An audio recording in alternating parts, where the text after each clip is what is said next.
Coucou à tous, j'espère que vous allez bien. On se retrouve pour un podcast sur une réflexion, un sujet qui a été de mise dernièrement et j'avais envie de partager avec vous. Euh,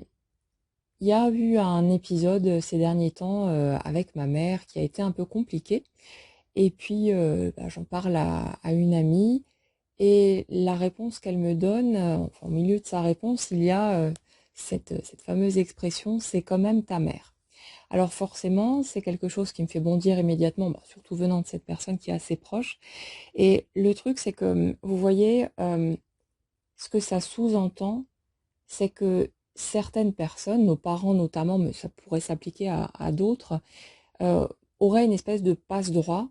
et que vis-à-vis de ces personnes-là, en fait, on devrait, entre guillemets, se brider, se retenir de réagir spontanément et naturellement sous prétexte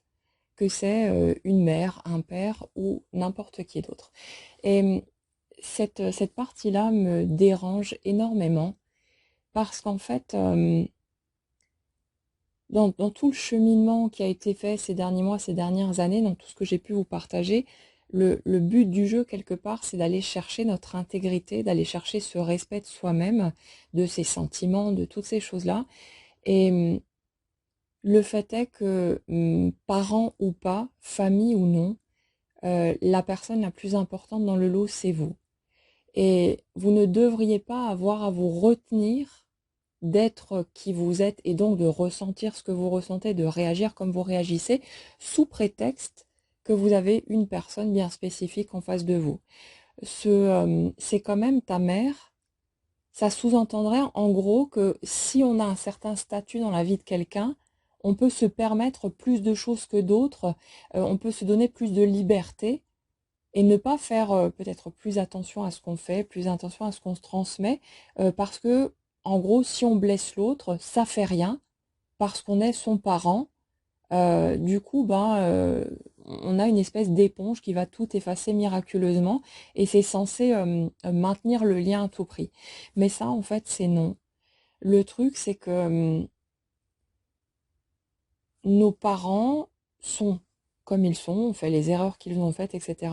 Mais le truc, c'est que même si on connaît leur histoire, même si on sait que c'était pas nécessairement volontaire ou toutes ces choses-là, le truc, c'est qu'il y a toujours cette double vue qui est nécessaire pour à la fois, bien sûr, comprendre l'autre, essayer de se mettre à sa place, ne pas interpréter de travers les intentions qui ont été celles de l'autre, mais en même temps, et ça c'est la priorité, c'est de respecter ce que nous, on a pu ressentir en tant qu'enfant ou même en tant que jeune adulte, hein, par la suite, ou en tant qu'adulte tout court, et de ne plus rentrer dans le déni par rapport à ça. Je ne cherche plus à me brider, à me retenir dans ce que je ressens. Je ne catalogue plus mes émotions en ça c'est bien, ça c'est mal, ça j'ai le droit, ça je n'ai pas le droit. Euh, que ce soit ma mère ou n'importe qui d'autre qui se trouve en face de moi, je vais avant tout respecter l'être humain que je suis. Je ne fonctionne plus à partir de superstitions en quelque sorte, de crainte de oui, mais si je cultive telle ou telle émotion, si je ressens telle ou telle chose, je risque de m'attirer du négatif ou je sais pas quoi. Ce ne sont que des croyances. Et au bout d'un moment, on a besoin de redescendre sur Terre et d'arrêter avec toutes ces histoires-là et de se rendre compte que l'une des plus grandes blessures finalement qu'on s'inflige à soi-même, c'est de ne pas respecter ce qu'on ressent. C'est pas parce qu'on ressent une émotion, qu'on ressent de la colère ou un désir de vengeance ou ce genre de choses, qu'on va forcément commettre des actions qui vont de pair, qu'on va forcément devenir violent ou je ne sais pas quoi d'autre. Mais le fait est que on ne peut pas occulter qu'on ressent ces choses-là. C'est pas là, je ressens un truc, oui, mais comme c'est X ou Y en face de moi, je n'ai pas le droit de ressentir ça. Donc vite, je vais me débrouiller, trouver une manigance pour essayer de d'annuler ou de transformer ce que je ressens. C'est ce que je ressens est là de toute façon. C'est ce que je ressens à ce moment-là, pour X raisons, peu importe. Mais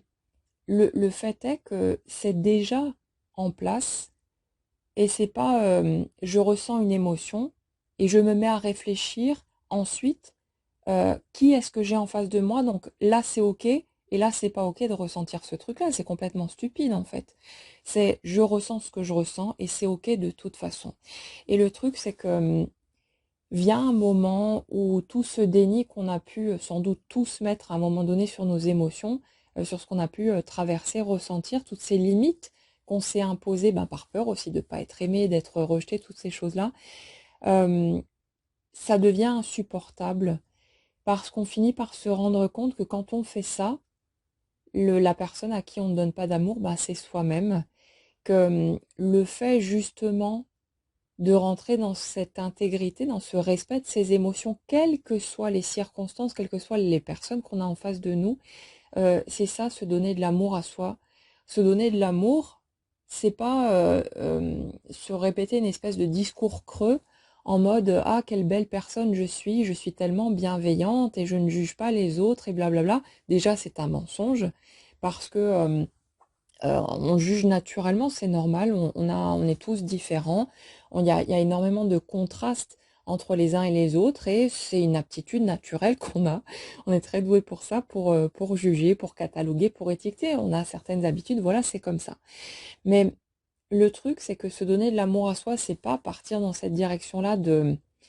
ne penser que du positif à son sujet. Pour moi, dans ma vision des choses en tout cas, se donner de l'amour à soi-même, c'est respecter l'être humain que l'on est, quelle que soit la manière dont cet humain va s'exprimer, quelles que soient les émotions qui vont le traverser. C'est rester debout en quelque sorte à côté de soi et rester là quoi qu'il arrive. C'est je ne cherche plus à me fuir moi-même, je ne cherche plus à occulter quoi que ce soit. Je permets à ce qui s'exprime chez moi de s'exprimer librement et je ne suis plus dans le jugement par rapport à ça. Je n'étiquette plus mes sentiments, mes réactions. C'est avoir conscience aussi quelque part que quand je réagis d'une certaine manière, quand il y a certaines émotions qui sont générées chez moi, c'est que j'ai une raison de réagir comme ça. Et au lieu de vouloir me brider à nouveau, me retenir et chercher encore une fois à piétiner une partie de qui je suis, je permets aux parties qui émergent de s'exprimer librement et je respecte ce sentiment sans plus le juger. Et pour moi, c'est ça de l'amour envers soi-même. Et l'autre truc aussi, c'est que, vous voyez, en étant maman moi-même, ce que je vois, c'est que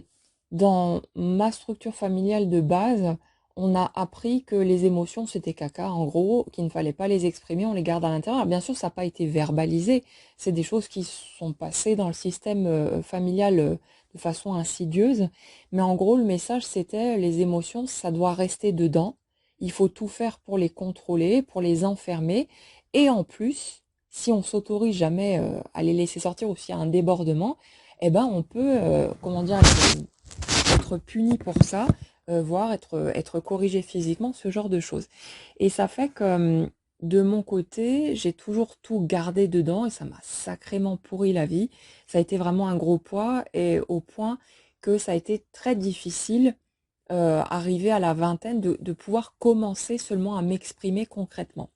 Et maintenant que je suis maman moi-même, il y a vraiment une chose que je ne veux absolument pas, c'est que ma fille reproduise ce schéma-là et se retienne de ressentir ce qu'elle ressent ou d'exprimer ce qu'elle pourrait avoir besoin d'exprimer par peur de mes réactions ou pour une quelconque autre raison, par peur de ne pas être aimée ou ce genre de choses. Donc le truc, c'est que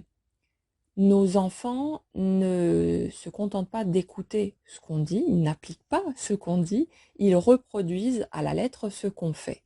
Et le truc, c'est que quand je vais arrêter de mon côté de me retenir parce que j'ai X ou Y en face de moi et que je vais respecter ce que je ressens, que je vais m'autoriser parfois aussi à verbaliser si j'en ai besoin, à dire les choses, quitte à ce que ça sorte de façon brutale ou peu importe, mais le message quelque part que je transmets à ma fille, c'est aussi qu'elle est libre de faire la même chose, qu'elle peut se permettre de s'exprimer et je veux qu'elle se sente libre à n'importe quel moment, même si c'est dans 1 an, 5 ans, 20 ans, je m'en fous, mais je veux qu'elle puisse se sentir libre en fait d'exprimer son éventuelle colère ou son ressentiment, ce qu'elle pourrait ressentir. Peut-être qu'il y a des choses qu'elle sera amenée à me reprocher et j'ai vraiment pas envie qu'elle garde ça à l'intérieur et qu'elle se ronge avec comme j'ai pu le faire de mon côté. Donc vous voyez tous ces mécanismes, toute cette retenue qu'on peut mettre, bien sûr que ça change pas du jour au lendemain. On met parfois beaucoup de temps avant de pouvoir s'autoriser à ne serait-ce qu'à ressentir en fait ce qu'on ressent, mais ça fait partie de ce processus de réconciliation avec soi-même,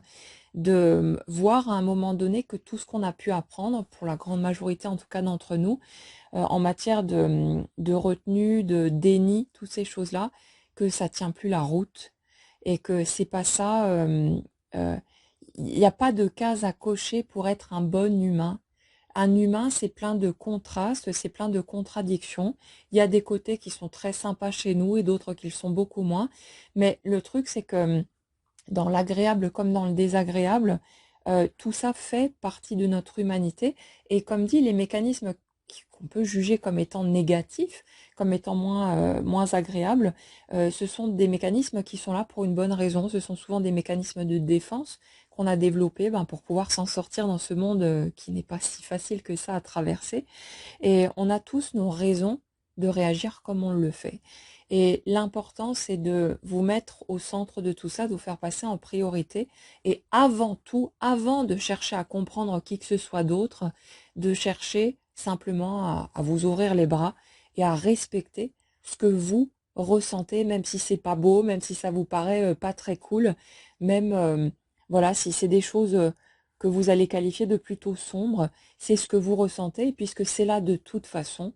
autant le respecter, et au lieu de vous fuir une fois de plus, de chercher à vous museler, à vous brider parce que il y a des petits codes dans la société, dans la famille ou je sais pas quoi,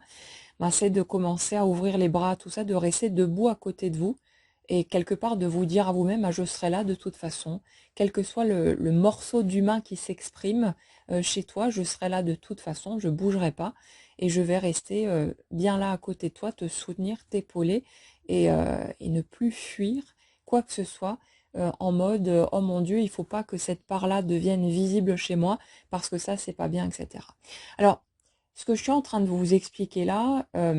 c'est pas un mode d'emploi que vous devriez chercher à appliquer à tout prix dans votre vie, comme si c'était la bonne façon de vivre les choses ou la bonne façon de faire, et que il n'y a que cette voie-là qui est envisageable. C'est comme toujours un partage. Je vous partage mes réflexions, je vous partage ce qui me fait du bien aussi, ce qui me permet de me sentir de plus en plus en accord avec moi-même, mais ça ouvre seulement des pistes de réflexion. Et comme dit, l'important c'est de respecter où vous en êtes maintenant, en sachant que les choses continuent de bouger, de changer, qu'il n'y a pas une bonne ou une mauvaise façon de vivre les choses, une bonne ou une mauvaise façon d'être. C'est juste des clés dont vous pouvez vous servir ou pas pour essayer d'adoucir un peu votre vécu de ce que vous traversez, de trouver votre chemin là-dedans et de faire en sorte que votre expérience soit un peu plus douce, un peu plus agréable. Mais c'est vraiment à prendre dans ce sens-là. Vous prenez ce qui vous parle, ce qui résonne pour vous, ce qui vous est utile, et le reste, vous le poussez de côté. Et puis la vie s'occupera, comme toujours, du reste, à vous proposer les situations, les circonstances dont vous avez besoin pour que vous puissiez continuer à cheminer vers ce que vous voulez vivre, vers qui vous voulez incarner, parce que voilà, c'est dans vos tripes et que vous allez par là de toute façon, mais c'est pas, il n'y a pas de mode d'emploi figé, il n'y a pas une bonne façon de faire les choses, c'est juste une ouverture à la réflexion et qui peut vous être utile ou pas, et c'est à vous de faire votre tri là-dedans et de voir ce que vous avez envie d'utiliser ou non, et puis ça ira parfaitement bien comme ça. Voilà pour ça, je vous souhaite une excellente journée à tous, prenez bien soin de vous et on se retrouve très vite.